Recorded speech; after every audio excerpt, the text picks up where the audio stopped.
क्रमबद्धता यानी सीरिएशन के उदाहरण।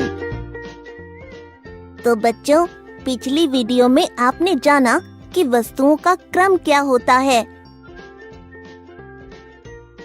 वस्तुओं को उनकी विशेषताओं के आधार पर बड़े से छोटे या छोटे से बड़े के क्रम में कैसे व्यवस्थित करते हैं, और वस्तुओं को क्रम में व्यवस्थित करने की इस प्रक्रिया को क्रमबद्धता यानी सीरिएशन कहते हैं।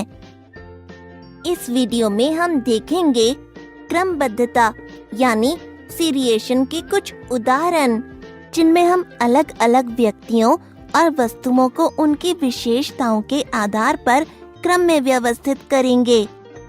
आज छोटू की कक्षा एक पिकनिक के लिए जा रही है। छोटू की अध्यापिका सब बच्चों को 4 के समूह में खड़े होने के लिए बोलती है। फिर वह उन 4 बच्चों को अपनी लंबाई के आधार पर छोटे से बड़े के क्रम में एक रेखा में खड़े होने के लिए बोलती है। छोटू और उसके 3 और दोस्त आरती, नेहा और सोनू एक रेखा में खड़ा होना शुरू करते हैं। सबसे पहले चारों दोस्तों में से लंबाई में सबसे छोटा बच्चा छोटू आगे खड़ा हो जाता है।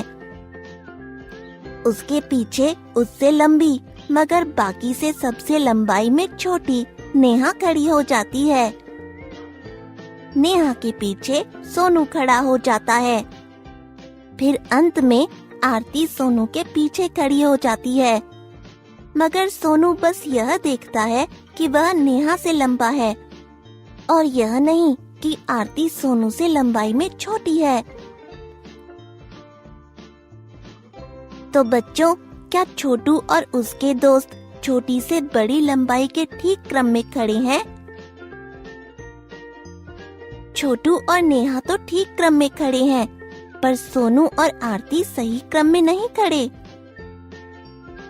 आरती यह एहसास करती है क्योंकि वह सोनू के पीछे खड़े होकर आगे कुछ देख नहीं पाती, इसलिए आरती को सोनू के आगे खड़ा होना चाहिए था, क्योंकि वह लंबाई में सोनू से छोटी है। वह सोनू को उसकी गलती का एहसास दिलाती है।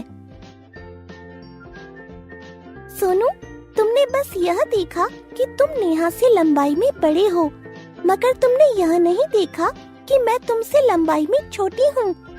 मैं लंबाई में नेहा से बड़ी हूँ और तुमसे छोटी हूँ, इसलिए मुझे नेहा के पीछे और तुम्हारे आगे खड़ा होना चाहिए। अरे हाँ आरती, तुम बिल्कुल सही बोल रही हो। तो बच्चों, क्रम बनाते समय सोनू ने यह तो देखा कि वह आगे खड़े बच्चों से लंबा है, मगर यह नहीं देखा कि जो बच्चे रेखा में नहीं खड़े उनमें से सोनू से लंबाई में कोई छोटा है या नहीं, और इसलिए उससे गलती हो गई। आखिरकार छोटू और उसके तीनों दोस्त उनकी लंबाई के ठीक बढ़ते क्रम यानी छोटी लंबाई से बड़ी लंबाई के ठीक क्रम में खड़े हो गए। बच्चे पिकनिक के लिए पार्क पहुंचते हैं। वहां पर छोटू और उसके दोस्त पिट्ठू खेलने का फैसला करते हैं।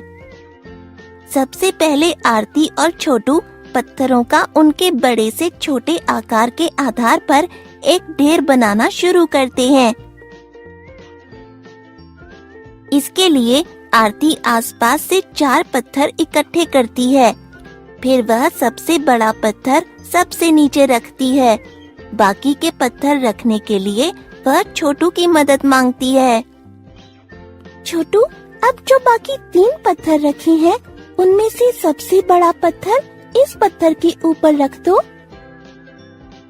पर आरती, हम इन पत्थरों को बड़े से छोटे आकार के क्रम में क्यों रख रहे हैं?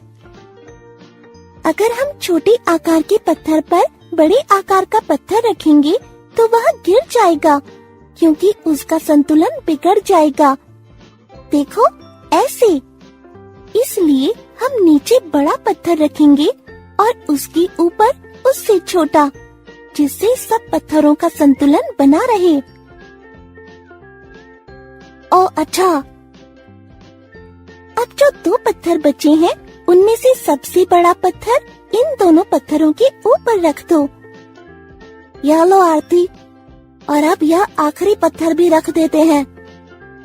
बहुत अच्छी छोटू, अब हमारा पत्थर का ढेर तैयार है।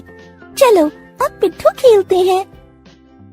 बच्चों, इस उदाहरण में आपने देखा कि कैसे छोटू और आरती ने पत्थरों को एक एक करके उनके आकार के घटते क्रम यानी बड़े आकार से छोटे आकार के क्रम में उनका एक ढेर बनाया।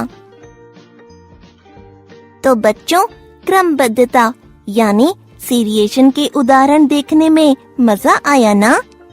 बस आज के लिए इतना ही। इस वीडियो में हमने जाना कि अलग अलग व्यक्तियों या वस्तुओं को उनकी विशेषताओं के आधार पर छोटे से बड़े या बड़े से छोटे क्रम में कैसे व्यवस्थित करते हैं। मुझे आशा है कि यह विषय आपको ठीक से समझ आ गया हो।